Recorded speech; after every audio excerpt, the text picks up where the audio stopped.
ابو بکر صدیق رضی اللہ تعالیٰ عنہ کہنے لگے یا رسول اللہ صلی اللہ علیہ وسلم ہمارے انصار بھائیوں نے ہمارے لیے دل تک کھول دیے ہیں حضور، انہوں نے ہر چیز بانٹ کے ہمارے سامنے رکھ دی ہے، ہم اتنے خرد غرض ہیں کہ سارا کچھ لپیٹ جائیں۔ کہا حضور ہمارے پاس جو مکان ہے وہ ہے، ہم کاروبار کر رہے ہیں، تجارتیں کر رہے ہیں، مزدوریاں کر رہے ہیں، ہم انشاءاللہ اور بنا دیں گے، آپ یہ ہماری طرف سے ہمارے انصار بھائیوں کو گفٹ کر دے گا، آپ انہیں دے دیں۔ میرے حبیب کی آنکھوں میں آنسو آ گئے، میرے نبی پاک علیہ السلام رو پڑے، یا رسول اللہ آپ کیوں روتے ہیں؟ فرمایا تمہارا یہ بھائی چارہ قائم رہا تو اللہ اسلام کو بڑی قوتیں عطا فرمائے گا، اللہ طاقتیں دے گا اسلام کو، اگر تمہارا یہ رنگ قائم رہا، یہ انداز، میرے غلاموں تمہارے یہ طور طریقے، ایک بھائی کہتا ہے دوسرے کو، دوسرا کہتا ہے تیسرے کو۔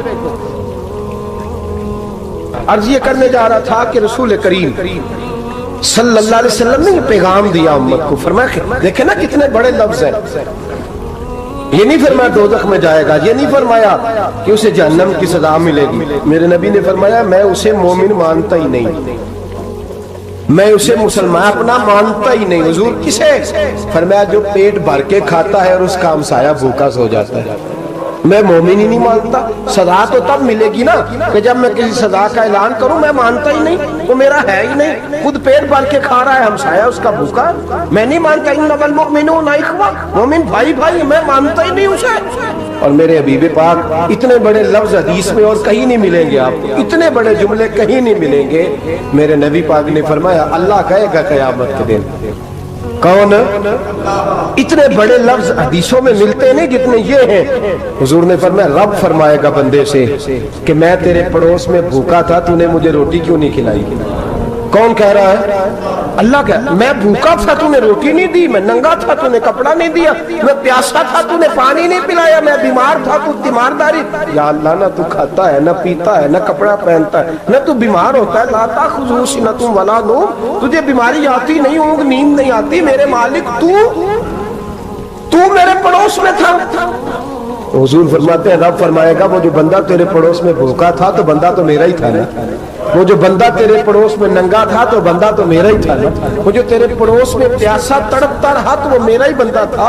تو دوائی لینے جائے تو بڑے اسپتال میں اور اس بیچارے کو 20 روپے پرچی کے بھی میسر نہ آئے تو میرا ہی بندہ تھا۔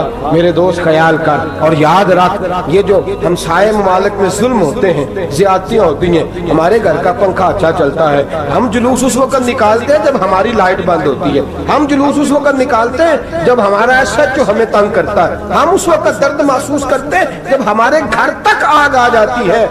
یہ جو باہر آگ جل رہی ہے یہ تیرے گھر بھی آ سکتی ہے، یہ جو باہر فساد ہو رہا ہے یہ تیرے دروازے تک آ سکتا ہے۔ میرے رسول پاک نے ایک جان، مسلمان کو ایک جان قرار دیا۔ مجھے بتائیے انگلی کو کٹ لگ جائے، مسلمان ایک جان ہے نا، انگلی کو لگ جائے کٹ، دماغ کہتا ہے میں نے نہیں سوچنا اس کے بارے میں نے اس کے درد کو محسوس ہی نہیں کرنا، انگلی کی درد ہے، انگلی جانے اس کا کام جانے، ایسے ہی ہوتا ہے نا۔ بولے پیروں سے کہتے ہیں، انگلی کہتی ہے چل ڈاکٹر کے پاس، پیر کہتے ہیں نہیں میں نے نہیں جانا، انگلی کا کام ہے انگلی جائے، ایسے ہی ہے نا۔ دل سے کہتے ہیں تو تڑپ تھوڑا سا، انگلی کو درد ہے، کہتے ہیں میں کیوں تڑپوں، انگلی کا ماما، انگلی جانے اس کا کام جانے۔ ٹیلی فون کرنا ہے ڈاکٹر صاحب کا پتہ کرنا ہے، تو کان کہتے ہیں میں نے نہیں بات سننی ڈاکٹر صاحب کی، زبان کہتی ہے میں نے نہیں بولنا، انگلی جانے، ایسا ہوتا ہے۔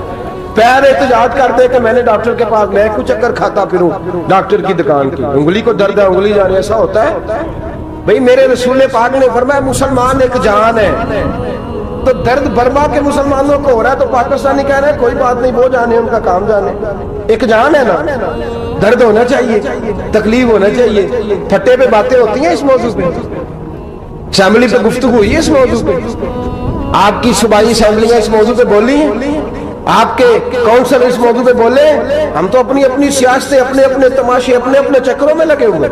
وہ دریا کے اندر سسکتے مسلمان، بنگالی کہتے ہیں ہمارے نہیں، برمی کہتے ہیں ہمارے نہیں، پاکستانی کہتے ہیں ہمارے نہیں، ترکی کہتے ہیں ہم کس کے؟ وہ کس کے ہیں؟ وہ اللہ کے بندے ہیں، محمد عربی کے غلام ہیں صلی اللہ علیہ وسلم۔ لیکن میرے دوستو کیا ہمیں کیا غرض ہے، وہ جانے ان کا کام جانے۔ یہ جب تیرے پیروں تک آگ آئے گی پھر تجھے پتہ چلے گا یہ بڑی سخت آگ ہے۔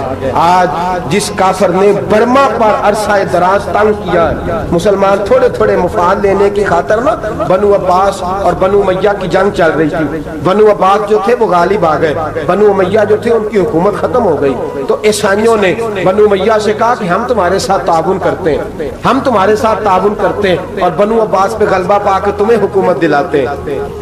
بنو امیہ بڑی جدوجہد کر رہے تھے بادشاہی کے لیے، لیکن انہوں نے کہا کہ ہم لڑ رہے ہیں، کوشش کر رہے ہیں، لیکن ہمیں کسی کافر کی مدد کی ضرورت نہیں، ہم جتنا مرضی لڑیں لیکن کافروں کے ہاتھوں بنو عباس کو مروانے کو ہم تیار نہیں ہیں۔ ہمیں خبردار، تمہارا آپس کا معاملہ ہے، ہم خود نمٹ لیں گے، تمہیں اجازت نہیں دیتے تم اندر کودو اور کود کر کے تم فسادات پیدا کرو اور مسلمانوں کے اندر تقسیم کرو۔ میرے دوستو مسلمان کو سوچنا چاہیے، سوچ بڑی رکھنی چاہیے، گھر کی جنگ سے نکل آ، اب بہو ساس کے جھگڑے سے باہر آ جا، اب محلے کی سیاست چھوڑ کے باہر کا سوچ، اب اسلام کو تیری حاجت ہے۔ اب پوری دنیا جب مسلمان کو دیکھے نا، فیس بک یوز ہوتی ہے، اس پہ نوجوان جب اسلام کی بات کرنے لگے گا، اس پر جب بڑا اسلام کی بات کرنے لگے گا، پوری دنیا میں پیغام جائے گا کہ مسلمان اب جاگنے لگا ہے، مسلم خابیدہ بیدار ہونے لگا ہے، اب اس کی آنکھیں کھلنے لگی ہیں، اب یہ اپنے مذہب کی بات کرتا ہے، اب یہ اپنے ملک سے، صوبے سے، برادری سے نکل کر بولتا ہے، اب یہ کہتا ہے کہ بازو تیرا توحید کی قوت سے قوی ہے، اسلام تیرا دیس ہے، تو مصطفی ہے، اب یہ بڑی سوچ رکھتا ہے، اب یہ عالمی بات کرتا ہے۔ میرے دوستو ہمارا تو حال یہ ہے،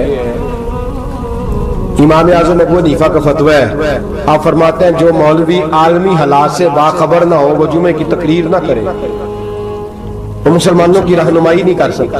عالمی حالات سے جو خبردار نہ ہو، تو جس کو چھٹی ہو جائے تو نے ختم نہیں پڑھا، دوڑ جا مسجد سے، تو ختم نہیں پڑتا، ہمارے تجھے پتہ ہی نہیں دکان رہتا، بھاگ جا، وہ عالمی حالات پہ بات کرے گا، کیونکہ بیچارے کو تو پتا ہے میری سویرے چھٹی ہو جانی ہے، سیاست کا لفظ چھیڑا نہیں تو میں گیا نہیں۔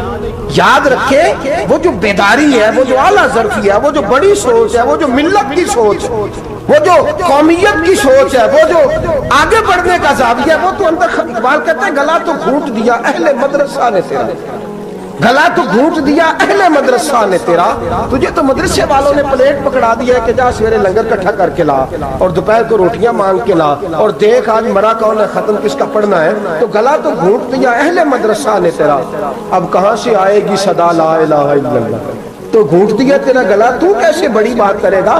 بڑی بات کے لیے بڑی سوچ چاہیے، بڑی تگودو چاہیے، بڑی کوشش چاہیے، بڑا حوصلہ چاہیے۔ مسلمان چھوٹی چھوٹی لڑائی میں، چھوٹی چھوٹی جنگ میں، ایک دکاندار دوسرے دکاندار سے لڑ رہا ہے، گلی والا دوسری گلی والی سے لڑ رہا ہے، محلے والا محلوں پہ اعتراض، ایک شہر میں رہنے والے میں نے دوسرے محلے پہ اعتراض کرتے دیکھا۔ یقین کریں ایک شہر میں رہنے والے، علاقے میں بسنے والے کہتے ہیں بھائی توبہ ہے اس محلے تو اللہ ہی بچائے، لا حول ولا قوت۔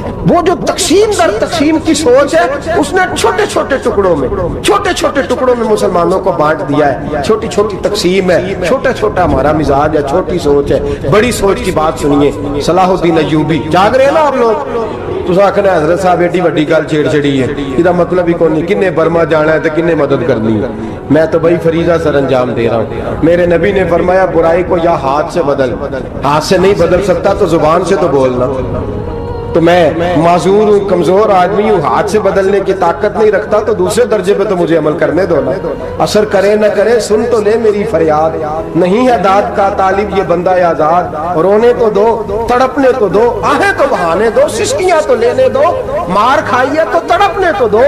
وہ قرآن پاک برما میں پابندی لگی ہے تو میں یہاں سوچنے لگا ہوں کہ وہاں تو پابندی لگی ہے، یہاں پہلے لوگ کوئی نہیں پڑھی۔ معاذ اللہ تعالیٰ حالات دن پہ دن مسلمانوں کے لیے ایک ایک کر کے، افغانستان میں جو آگ لگی تھی پھر وہ عراق میں بھی لگی، پھر وہ لیبیا میں بھی لگی، پھر وہ مصر میں بھی لگی، پھر وہ یمن میں بھی لگی، سعودی عرب میں دھماکے ہوئے، میرا دل تڑپا ہے، مجھے پریشانی ہوئی، میں بچے پاس تھے، میں بڑا ڈسٹرب ہوا، میں نے کہا یار یہ ہمارا سب کا اجماعی عقیدت کا مرکز ہے، ہم کم از کم 1000 اختلاف کے باوجود کہا کرتے تھے کہ عرب میں امن ہے یار، وہاں سکون ہے، وہاں دکانیں کھلی چھوڑ کے لوگ چلے جاتے ہیں، وہاں بھی فساد ہونے لگا، وہاں بھی آگ بڑھ گئی ہے، لیکن ہم صرف چھوٹی چھوٹی کر کے جب آگ بجھانے کی کوشش کریں گے اس وقت آگ نہیں بجھے گی، جب ہر آدمی اپنے پیالے میں پانی لے کے آئے گا، ہر شخص اپنے گھر کی نل چلائے گا، ہر شخص نلکا چلائے گا اور پانی نکال کے یہ آگ بجھائے گا، تب یہ آگ بجھے گی۔ ہر آدمی کو کردار سوچ بڑی کرے، نظریہ بڑا کرے، ملت کی بات کرے، مسلمان ہو کے سوچے، مسلمان ہو کے سوچے، خدا را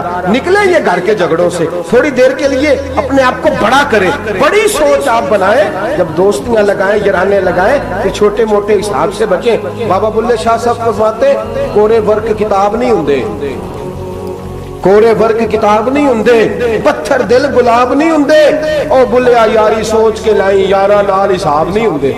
پھر ذرا نکلے اس حساب کتاب سے بات، بلیا یاری سوچ کے لائیں یارا نال حساب نہیں ہوندے، پھر ذرا بڑا ذہن کرے، چھوڑے اپنے حساب، یبصرون اعلی انفسہم ولنبلونکم بشیء من الخوف والجوع ونقص من الاموال والانفس والثمرات، پھر حساب کتاب سے نکلے، پھر امام علی مقام کی طرح یہ سوچ بنائے کہ حسین کے بچے چلے جائیں تو کوئی حرج نہیں، امت پر آنچ نہیں آنی چاہیے۔ ایک امام علی مقام، کل تک امام میدان میں کھڑے تھے تو اکیلے تھے، لیکن آج پوری دنیا کہتی ہے حسین ہمارا ہے، حسین ہمارا ہے۔ آج نظریہ امام علی مقام زندہ ہے، تو اکیلا ہے تو کھڑا ہو، یہ نہ کہا کر چھوٹی سی مسجد ہے، ایک کونا کا کھڑکاوا، مولانا تقریر کر رہے ہیں تو کیا بنے گا، ایک آواز کہیں سے گونجا کرتی ہے، پھر اس میں تاثیر میرا اللہ پیدا فرما دیا کرتا ہے، پھر اس کے اندر قوت میرا رب پیدا فرما دیا کرتا ہے، پھر اللہ اس میں تاثیر پیدا کر کے 4 دانگ عالم میں پھیلا دیا کرتا ہے۔ جب آپ نماز پڑھ رہے ہوتے ہیں، جب آپ کا مصلی آباد ہوتا ہے، صلاح الدین ایوبی ایک بزرگ سے ملاقات ہو گئی، بیت المقدس پر قبضہ تھا عیسائیوں کا، تو صلاح الدین بڑے پریشان تھے۔ وہ بابا جی کہنے لگے پتر کیا ہوا؟ کہنے لگے حضور پتہ چلا ہے دشمن کے 2 بحری بیڑے اسلحہ لے کے آ رہے ہیں، مسلمان پہلے ہی کمزور ہیں، اور اب اگر 2 بحری بیڑے اور آ گئے تو حضور مسئلہ بن جائے گا، تو میں پریشان ہوں کہ کس طرح یہ کم مسئلے والی ہماری فوج ہے کیسے مقابلہ کرے گی۔ تو بابا جی کہنے لگے پتر اس طرح کرنا، آج رات تو بھی دعا کرنا اور میں بھی کروں گا، تو بھی دعا کرنا، آپ ناراض نہ ہونا، ہم تو پیروں والے ہیں، ہم تو پیروں کے نوکر غلام ہیں، ہمارا تو گزارا ہی نہیں، ہمیں تو ملتا ہے سارا کچھ وہاں سے۔ پھر میرا سوال یہ ہے کہ تعویذ لینے جاتے ہو نفل کیوں نہیں پڑھتے، رات اللہ اللہ کیوں نہیں کرتے؟ یہ بھی تو ہمارے بزرگوں کا ہی طریقہ ہے، انہوں نے تو ہمیں سکھایا ہے۔ صلاح الدین ایوبی سے بزرگوں نے کہا کہ رات آج نا اللہ اللہ کرنا، تو میں تیرے لیے دعا کروں گا، تو بھی دعا کرنا۔ تو بندہ جب دکھی ہوتا ہے تو سجدہ کرتا ہے، تو پھر ہی تو مصلی بھیگ جاتا ہے، پھر ہی تو مزہ آتا ہے۔ سکھی بندہ تو کعبے جا کے نہیں روتا، دکھی تھے، تکلیف تھی، تو سر رکھا سجدے میں تو تڑپ گئے۔ اور وہ بابا جی کہتے ہیں میں مسجد آیا تو صلاح الدین چیخے مار کے رو رہا تھا اور کہہ رہا تھا مالک میں کوئی اپنی شان کے لیے تو نہیں نہ لڑ رہا، اللہ کو میں کوئی قبضوں کے لیے تو نہیں لڑ رہا، مالک تیرے لیے لڑ رہا ہوں، مجھے بے آبرو نہ کرنا، میری مدد فرمانا۔ کہتے ہیں میں آیا تھا کہ مسجد میں دعا کروں گا، پر صلاح الدین ایوبی کو روتے دیکھا تو میں لوٹ گیا۔ تو سویرے صلاح الدین ملے تو بڑے خوش تھے، میں نے کہا پتر کیا ہوا؟ کہنے لگے حضور وہ بحری بیڑے 2 آ رہے تھے نا اسلحہ لے کے، دونوں ڈوب گئے پانی میں ڈوب گئے۔ تو بابا جی کہنے لگے صلاح الدین وہ پانی میں نہیں ڈوبے، وہ تیرے آنسوؤں میں ڈوب گئے، وہ غرق ہو گئے، وہ جو تو نے مصلی بات کیا تو وہ تیرے آنسوؤں میں ڈوب گئے، وہ غرق ہو گئے، وہ تباہ اتنے قیمتی تھے تیرے آنسو کے بہا لے گئے دشمن کے بحری بیڑوں کو۔ میرے بھائی ٹھیک ہو گیا جی، میرے عزیز سمجھ لیں اس بات کو ہمیشہ کے لیے، اور اس پر غور کر لیں اچھے طریقے سے کہ میرے رسول کریم سید عالم صلی اللہ علیہ وسلم نے نا ہماری توجہ دلائی، حضور نے ہمیں بتلایا، ہمارا ذوق بڑھایا عبادت کی طرف۔ ایک صحابی تھے حضرت ابو فاطمہ رضی اللہ تعالیٰ عنہ، یہ ترمذی شریف کی حدیث ہے۔ نبی پاک علیہ السلام نے فرمایا ابو فاطمہ قیامت کے دن مجھ سے جلدی ملنا چاہتے ہو کہ دیر کے ساتھ؟ تو کہنے لگے حضور کون ہوگا جو دیر سے ملنا چاہے؟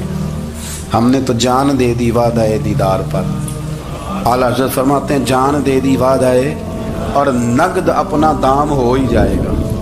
مجھے لگتا ہے کہ یہ سودا نقد و نقد ہو جانا ہے، چونکہ ہم نے جان دے دی وعدہ دیدار پر. آپ نے وعدہ کیا تھا کہ مریں گے تو پھر زیارت ہوگی، تو مر گئے ہم زیارت کی خاطر. جان دے دی وعدہ دیدار پر تو نقد اپنا دام ہو ہی جائے گا. اے رضا ہر کام کا ایک وقت ہے، دل کو بھی آرام ہو ہی جائے گا. تو حضرت ابو فاطمہ رضی اللہ تعالیٰ عنہ سے نبی پاک صلی اللہ علیہ وسلم نے فرمایا جلدی ملنا چاہتے ہو کہ دیر سے؟ عرض کی حضور فٹافٹ ملنا ہے، میں نے قیامت کے دن آپ سے جلدی ملنا ہے. تو نبی پاک علیہ السلام نے فرمایا پھر اس طرح کرنا، دنیا میں رہ کے سجدے زیادہ کرنا، پھر سجدے زیادہ کرنا، قیامت میں ملاقات جلدی ہو جائے گی، قرب ملے گا تمہیں. اپنے بچوں کے اندر دیکھیں نا، ہم شوق پیدا کرتے ہیں، ہمیں صحیح لفظ نہیں بولنے آتے پر ہم بچوں میں شوق پیدا کرتے ہیں کہ پتر ڈاکٹر بن جائے گا تو بڑا نفع کرے گا، تو لوگوں کی خدمت کرے گا، ملک و ملت کی خدمت کرے گا، تیرے ابا کا نام روشن ہوگا، تیرے دادا کی تعریفیں ہوں گی. ہم یہ ذوق پیدا کرتے ہیں.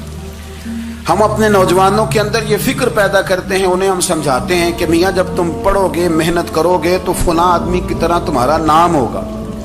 یہ جتنا ذوق ہم بچوں کے اندر ان چیزوں کا پیدا کرتے، ہمیں حکم ہے کسی طرح ہم ذوق پیدا کریں کہ پتر نماز پڑھے گا تو اللہ راضی ہو جائے گا، تو سجدہ کرے گا. دیکھیں نا میرے رسول کریم علیہ السلام نے فرمایا 7 سال کے بچے کو مسجد لے کے جاؤ، یعنی اسے شوق دلاؤ، اس کے اندر یہ خاصیت پیدا کرو کہ اس کا دل کرے مسجد میں جانے کا، اس کے اندر یہ خصوصیات لاؤ کہ وہ ہمارے ہاں نا ہر چیز کو پروموٹ کیا جا رہا ہے، ہر چیز کو یعنی سر سنگیت سکھانے کے لیے اکیڈمیاں بن گئی ہیں، ہر شے پروموٹ ہو رہی ہے. عبادت کا جذبہ کم ہوتا جا رہا ہے، اللہ کا ذوق ہمارے اندر نہیں رہا. اور اتنا مشکل ہم نے اپنے لیے بنا لیا ہے کہ وہ بندہ جو بڑی زبردست مذہبی گفتگو کر رہا تھا اور تگڑی بات کر رہا تھا، کیا بات ہے، لیکن نماز کے بارے میں کمزوری دکھا جاتا ہے، نوافل کے بارے میں وہ چپکے سے نکل جاتا ہے. امام احمد بن حنبل رحمۃ اللہ تعالی علیہ، مسند امام احمد بن حنبل 14 جلدوں میں ہے مارکیٹ میں، اور مجھے تو خیر پسند ہی بڑی ہے، میں نے کئی دفعہ پڑھی ہے. اور کیا بات ہے، امام احمد بن حنبل کیسے تگڑے قسم کے محدث تھے، اور اللہ نے کتنا انہیں اعزاز عطا فرمایا ہوا. یہ کوڑے بھی کھاتے تھے دین کی خاطر، سارا کرتا لہو سے بھر بھی جایا کرتا تھا. بڑا اعزاز والا شخص تھے، بڑے اعزاز والے. حدیثیں جمع کرنا، حدیثیں لکھنا، حدیث پڑھانا، سارا دن رہتے تھے. کہہ سکتے تھے کہ میں کر تو رہا ہوں کام، اور حدیث بھی موجود ہے کہ عالم عابد سے افضل ہوتا ہے، پر اس کے باوجود امام احمد بن حنبل رحمۃ اللہ علیہ 300 نفل فرض نمازوں کے علاوہ پڑھا کرتے تھے. 300 نوافل روز پڑھا کرتے تھے. ان کے بیٹے نے کہا ابا جی مکان خریدنا ہے تو وہ جگہ کہاں کر کے لوں، بہت ساری آبادیاں. تو فرمایا پتر وہاں لینا جہاں مسجد قریب ہو. میرے رسول کریم سید عالم صلی اللہ علیہ وسلم اتنا پسند کرتے مسجد کو، اتنا پسند کرتے نماز کو، کہ رسول کریم صلی اللہ علیہ وسلم تہجد کی نماز بھی پڑھتے، پھر حضور فجر کی نماز بھی پڑھتے. نبی پاک وتر کو الگ کر کے پڑھتے، عشاء کے ساتھ نہیں پڑھتے. یہ تو ہم اس لیے اجازت دی ہمارے بزرگوں نے کہ بعد میں اٹھے گا کون علیحدہ وتر پڑھنے کے لیے، عشاء کے ساتھ پڑھ لے. وتر پڑھتے، تہجد پڑھتے، فجر پڑھتے، اشراق پڑھتے، چاشت پڑھتے، پھر مغرب کی نماز کے بعد 6 رکعت اوابین پڑھتے، پھر رات کو صلاۃ اللیل پڑھتے. سیدہ عائشہ صدیقہ کہتی ہیں زمانہ سو جاتا اور میرے رسول مصلی بچھا کے کھڑے ہو جاتے. او یار کھیتی باڑی کر کے نہیں، محنت مزدوری کر کے نہیں. جناب عائشہ کہتی ہیں میں یہ بھی دیکھتی کہ حضور ایک آیت شروع کرتے تو ساری رات اسی کو پڑھتے، اور میری نظر جاتی تو قدم مبارک پہ ورم آ جاتا. یار نماز پڑھ کے اتنی مشقت کر کے، اتنی جد و جہد کر کے ورم آ گیا. یا رسول اللہ اتنی محنت کیوں کرتے ہو؟ فرمایا افلا اکون عبدا شکورا، کیا میں اپنے رب کا شکر گزار بندہ نہ بنوں؟ صحابہ کا ذوق عبادتوں کا، ریاضتوں کا، تلاوتوں کا، طبیعت ہے ان کی. وہ ایک دوسرے کو، حضرت مولا علی شیر خدا کرم اللہ تعالی وجہ الکریم کے زمانے میں روم کے بادشاہ نے کہا یار یہ مسلمانوں کا پتہ تو کرو، یہ آخر کیوں اتنے زیادہ مجاہد ہیں. اس زمانے میں جاسوس بھیجنے کا مزاج تھا. اب تو جاسوس پکڑا جاتا ہے, اب تو جاسوس اور جاسوسی کا شوق ویسے آج بھی ہے. عرض کروں تھوڑی سی بات اس عنوان سے. پتہ ہے کیا ہمارا مسئلہ ہے؟ ہم جہاں جاتے ہیں نا وہاں تھوڑی خوشبو سونگنے کی کوشش کرتے ہیں. وہ کیا ہے تو یہ کیا ہے تو ادھر کیا ہے تو تھوڑا سا ادھر کیا ہے. میرے رسول پاک پڑھیے درود شریف, سارے پڑھیے ذرا زور سے, صلی اللہ تعالی. نبی پاک علیہ السلام نے فرمایا جاسوسی نہ کرنا ورنہ تم بندوں کو خراب کر دو. اور فرمایا اس طرح نہ ہو کہ تم کسی کے اب کھول نہ نکلو تو تمہارے پہلے کھول جائیں. یہ جو ذوق ہے نا یہ ختم کریں, چھوڑیں. مطلب آپ کس چکر میں پڑے ہوئے ہیں؟ اتنی زیادہ توجہ کرنے کی کیا ضرورت ہے؟ اپنے کام سے کام رکھیں. اس میں بندہ تھوڑا سا نا آسان رہتا ہے. یہ جو بہت زیادہ ٹٹولنے والے لوگ ہوتے ہیں نا وہ بےچارے پھر عمر ٹٹولتے ہی گزار دیتے ہیں, اس لیے کہ مزاج ہی بہت پکا ہے. بوری کا منہ کھول کے اندر تک ہاتھ ڈالنا تو پھر کئی دفعہ سامنے سے بچھو بھی لڑ جاتا ہے, خرابی ہوتی. تو جاسوسی کی جاتی تھی. اس نے بھی جاسوس بھیجے کیونکہ قبیلوں کے لوگ تھے, کچھ مسلم کچھ کافر, پہچانے نہیں جاتے تھے لوگ. تو کچھ لوگ اس نے بھیجے, انہوں نے آ کے نا تحقیق کی, ریسرچ کری کہ آخر ماجرا کیا ہے. تو واپس جا کے انہوں نے رپورٹ دی نا روم کے بادشاہ کو. اس رپورٹ کا ایک جملہ بڑا شاندار ہے. وہ کہنے لگا بادشاہ ہمیں مسلمانوں کی کوئی سمجھ نہیں آئی, ہمیں کوئی سمجھ نہیں آئی. انہوں نے کہا بھی کیوں نہیں سمجھ آئی؟ کہنے لگے یار عجیب بندے ہیں, جب رات مصلے پہ بیٹھتے ہیں تو یوں لگتا ہے ان کا دنیا سے رشتہ ہی کوئی نہیں, کوئی کسی کو نہیں جانتا. کوئی اپنے دکھ سنا کے رو رہا ہے, کوئی اپنی بات کر کے رو رہا ہے. لگتا ہے کہ ان کا کوئی رشتہ ہے ہی نہیں جب مصلے پہ بیٹھتے ہیں. اور فرمایا جب سویرے یہ جہاد کرنے نکلتے ہیں تو لگتا ہے ان سے زیادہ دلیر ہی کوئی نہیں. حالانکہ جو مسلوں پہ رونے دھونے کے لوگ ہوتے ہیں وہ کئی دفعہ جہاد میں کام نہیں کرتے, لیکن عجیب لوگ ہیں کہ رات کے راہب ہیں, دن کے مجاہد ہیں, کوئی سمجھ نہیں آتی. میرے عزیز, ان لوگوں نے مصلح آباد کر کے رکھا, تلاوتیں ان کا ذوق رہی, منزل روز پڑھنا, اسباق پڑھنا, وظائف پڑھنا, یہ ان کا ذوق رہا. اعلیٰ حضرت بریلوی رحمت اللہ نے ایک 1000 کتاب لکھی ہے, لیکن الوظیفۃ الکریمہ کے نام سے جو وہ صبح و شام وظائف پڑھتے تھے وہ الگ انہوں نے ان کو بیان کیا. پابندی کے ساتھ اپنی اللہ اللہ کرتے. شیخ شہاب الدین سہروردی رحمت اللہ علیہ, اس پر ایک بندے نے اعتراض کیا. اس نے کہا جی آپ کس قسم کے صوفی ہیں, مرید بیٹھے ہیں اور آپ وہاں نفل پڑھ رہے ہیں. یہ بھی بڑا مسئلہ ہوتا ہے نا, جو بندہ ملنے آتا ہے وہ اپنے ٹائم کے حساب سے آتا ہے, اور پھر اس کا یہ بھی خیال ہوتا ہے کہ پیر صاحب جو ہیں وہ چونکہ درویش ہیں تو نہ انہیں روٹی کھانی چاہیے نہ سونا چاہیے, چونکہ وہ درویش ہیں, اور ہم چونکہ درویشوں کے ماننے والے ہیں لہذا ہمارا یہ طریقہ ہونا چاہیے کہ جیسے ہم کہیں درویش ویسے ہی کر جائے. حالانکہ جس کو آپ درویش کہیں گے آپ اس کی مانیں گے, آپ منوائیں گے نہیں, ہمارا مزاج ہوتا ہے. شیخ شہاب الدین پر لوگوں نے اعتراض کی, حضور لوگ ملنے آئے ہیں, زیارت کرنے آئے ہیں, یہ بندے دعا کرانے آئے ہیں, اللہ اللہ کرانے آئے اور آپ نفل پڑھ رہے ہیں. کیا جملہ ہے, کیا حسن ہے, کیا خوبصورتی ہے. فرمانے لگے رب رسول سے مانگنے کے لیے مصلی بچھایا ہے, اگر وہاں سے مانگوں گا نہیں تو تمہیں دوں گا کیا؟ پہلے مجھے کچھ لے تو لینے دو, اگر میرے پلے کچھ ہے ہوگی تو آگے دوں گا نا. تو میں مانگنے گیا تھا کہ یا اللہ دے, تیرے بندے لینے آئے دے, تو میں کچھ لوں گا تو آگے دوں گا نا. لیکن ہمارا یہ سٹیٹس, یہ مزاج, یہ شعور نہیں ہے. گپیں, کہانیاں, داستانیں, گفتگو, خطابت, واز, کیا بات. لیکن اگر کچھ کرنے کا کام ہو تو وہ نہیں ہم سے ہوتا. میرے نبی کریم علیہ الصلوۃ والسلام نے مصلی سے دل لگانے کا درس دیا, حضور نے توجہ دلائی. صحابہ اس ذوق کے حامل لوگ تھے, وہ کوشش کرتے تھے. جناب صدیق اکبر رضی اللہ تعالیٰ عنہ کا عبادت کا مزاج ہمیشہ قائم رہا. حضرت عمر فاروق ساری رات اللہ کے حضور کھڑے رہے. حضرت عثمان غنی رضی اللہ تعالیٰ عنہ عشاء کی نماز پڑھ کے 2 رکعتوں کی نیت باندھتے تھے, 15 سپارے پہلی رکعت میں پڑھ دیتے.